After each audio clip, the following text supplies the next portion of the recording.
What's up everybody, Matt here, Hollywood's Garage. Got an update on the old 6.4 Super Duty. I haven't had it on my channel for a while. There's a reason why. What you see is the hood up, and I'll explain why. So when I was last working on this truck, I had a sticky injector. It was number 2. So I bought the injector, supposed to do it myself, swap it out. I had a flash, or I had not a tuner, sorry. I guess a scan gauge or a proper like gauge setup, or to hook up to the truck and actually read the computer and stuff. This number 2 was way out of whack, overfueling. It was sticking open, so it was causing me to overfuel. Anyway, so I go to ended up working on, that was right after I ended up doing my heater core.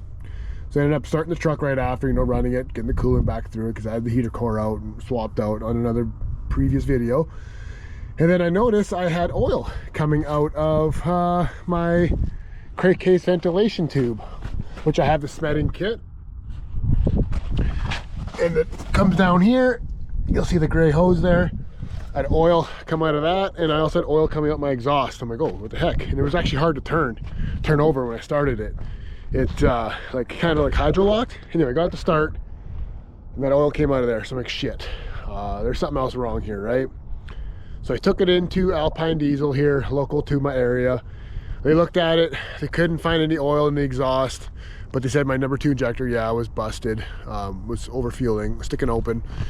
And they did a compression test on it. It was I think it was 320 it came out to, so it wasn't a cracked piston, but 320, yeah, that's fine. If, like, the engine ran fine, right? Like, there's no issue. But if every cylinder is down 20 to 30 PSI, you got pretty much a wore out half a cylinder if you equal it out. So I'm like, what's 290,000 kilometers? Truck was used as a heavy hauler. Let's just get it rebuilt, or a new engine, new long block, because I was tired of it nickel and diming me for seals and whatnot, wore out parts here and there. It was going to end up costing me more in the long run, just changing it piece by piece in the next year, right? So I ended up going with a DFC diesel long block street edition. There isn't many videos on YouTube of people with these engines, so I thought I'd do one up here. I only got about 200 kilometers on the truck now since I did it, but so far so good. But after they put the long block on, they realized my second turbo was seized solid, and honestly I think that was like that when I bought it. That's probably hence why it always took off good. It was fine because that smaller turbo did all the work. I never tow with this, so I can never really tell if that bigger turbo was, you know, actually missing or not, was needed. I was still hitting 25, 26 PSI on full throttle. I haven't done full throttle yet since I put the new engine in it and the new turbos. I've done like half, 3/4. I've gotten like 27. I haven't actually ripped on it yet. I want to wait till I get that first oil change under my belt. And for warranty purposes of the engine, which I'll go through what the engine came with, the upgrades, and why I went with the new engine instead of just rebuilding what I had. So far so good. I've noticed so far it starts better, spools faster, obviously turbos, and also with the it came with gapless rings, so there's zero blow by, zero. Like, I'll have it running and I'll show you the my crankcase ventilation tube coming off that smedding kit there. There's nothing coming out. It's such a huge perk when it comes to knowing if your engine's wore out or not, right? Because they always say like diesels have a little bit, as long as it's not chooching or lifting the cap up, you're fine. Even then, like, you still run it, it's just you're losing power. I have zero. These are total seal rings with max force HD pistons. Yes, there's better ones. Yes, you can go steel pistons to the 6.7 pistons and whatnot, but I just didn't want to go crazy with price of this either. Like, I'm not heavy hauling, it's a street race truck. It's just give you a fun, everyday, drivable truck. That's why I went with the street block and not the tow haul block. Okay, well, let's start with what we got in it. Let me just grab my phone and I'll go through exactly what this engine comes with. We're all set up in the truck now here. I'll go through what DFC's website here. So there's multiple locations. I'm in Alberta. We have a local location here in Edmonton, so that worked out great for shipping wise. I started off, it told me about a 1 to 2 week wait for them to build the engine. They also told Alpine Diesel that, because I phoned privately of that, just to, I like to make sure, do my own little bit of research. When I did it, I asked for exactly the Street Series long block 6.4. They said 1 to 2 weeks. Downfall was it took 3 weeks, and they even told Alpine Diesel it could be another week because you're waiting on a top end seal kit. And then when I phoned privately, They're like, oh no, it actually just came in. We'll have it ready, shipped out by this afternoon. And that would have been just under that 3-week mark when they told me 1 to 2 weeks. So I let my Alpine Diesel know, hey, they told me this. So all of a sudden they got an email saying, yeah, it came in, you'll get it tomorrow, the engine. Okay, all great. They received it, everything was good. Install went great, I guess. They had no issues. That's when they found out my turbos were bad, so I guess that's the only issue there was. So it is what it is, not their fault. So this is what the engine comes with. They come with ARP series 2000 head studs or OptiTorque head studs, depending on availability. I seen a sticker that said OptiTorque on my paperwork. I never got to keep it, or maybe I did. I'll take a look. So I'm sure it's OptiTorque.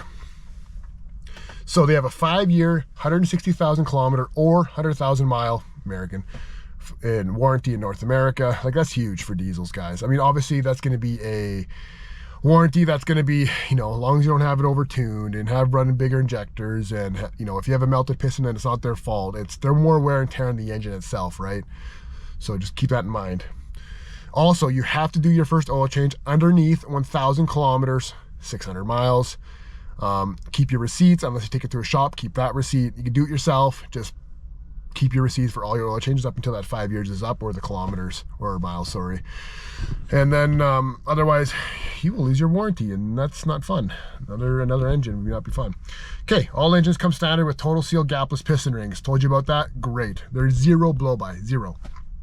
Comes standard with O-ring cylinder heads. Another big plus. It's huge.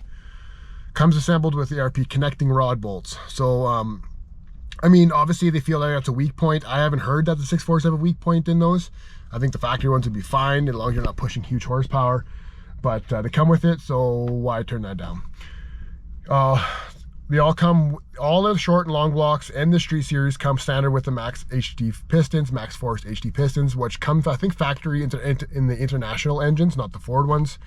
Just a better design. I think the lips are de-lipped a little bit or something. That's why they don't crack. It's prone to cracking as the 6.4 Ford ones are. Other than that, all their engines are, there's no sleeves used. They'll be bored over with the bigger piston to match if that's what the case is. They use all better gaskets, all new gaskets.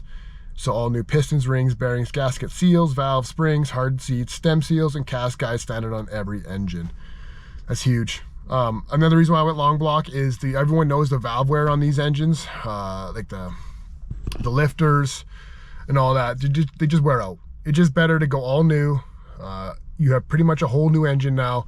The only thing, and you have to buy a new oil cooler as well. That's a must to keep the warranty. So I mean, for the $150, just do it. Peace of mind too. Change it. I'm sure it's a kind of not really a wear item, but I'm sure some of the passages were plugged through previous owner not doing proper oil changes. You know, make sure you do oil changes below that like 10,000 kilometer, 6,000 mile thing. Just do it. What's $150 for oil once a year, twice a year, depends how much you drive it. It's worth it. So with the new turbos as well, that'll have a warranty as well. I never asked what that was. Those are harder to find, getting rebuilt turbos. A lot of them were on back order a week or two. I was gonna go with a Smeding single turbo, but they were 2 to 3 week wait, and I didn't have time for that. The truck already sat for a month at the mechanics there doing it. So I don't want to wait another week or 2 to 3 weeks for them to wait for that single turbo, which is what I really want to do in the long run. But now with these new turbos, it might not go single for a while. Unless someone needs a good set of used turbos, I'm gonna sell these for almost 3/4 of what I paid for it. Other than that, it's I'll keep everyone updated as the year goes by, as the kilometers rack up. I'll even do my first oil change. I'll record that, so follow along if you're interested in these DFC engines. When you go to redo yours, I'll do that. I'll take out the filter. We'll go between the pleats and see how much, you know, shininess, if any, there is. I'm sure there'll be a little bit. Every new engine has a little bit of wear and tear when you first start them up, get them going. So follow along with that one. Other than that, yeah, we'll do a fire up right now. I'll show you how quick it starts now too.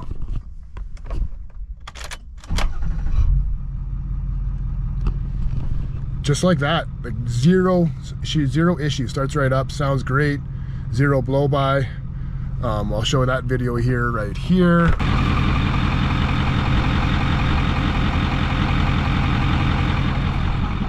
See, 0 blow by. Let's listen to it idle.